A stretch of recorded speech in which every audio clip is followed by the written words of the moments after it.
इल्म एक मजबूत किला और नेकी एक महफूज खजाना है।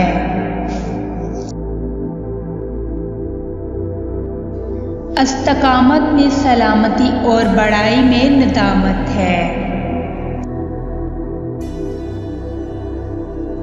मोमिन हमेशा अज़ाब इलाही से खाइफ और उसकी रहमत का उम्मीदवार रहता है।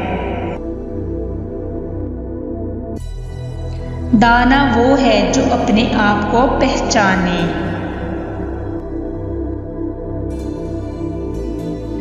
याद इलाही से चश्म बसीरत में रोशनी और दम में नूर पैदा होता है। खालिस इबादत ये है कि इंसान महज अल्लाह ताला की ज़ात से उम्मीद रख कर और अपने गुनाहों से डर कर करता रहे।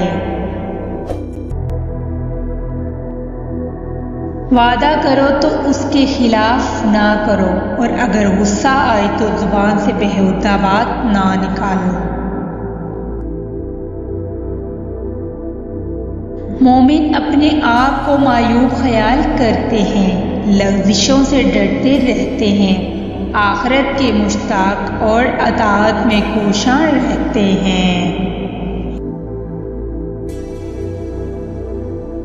शरीफ आदमी नेक काम अपने ज़िम्मे एक फ़र्ज़ की मसल समझता है जिसकी अदायगी इस पर ज़रूरी है।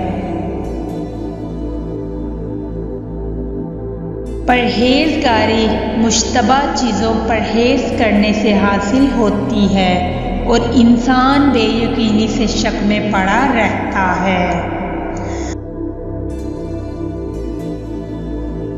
गनी वो है जो कनाअत करे और बाइज़्ज़त वो है जो अल्लाह ताला की अताअत में मसरूफ़ हो।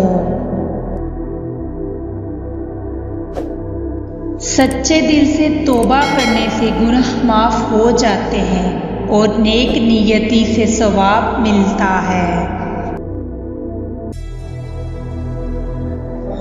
सच्चाई ज़ुबान की अमानत और ईमान का हीला है।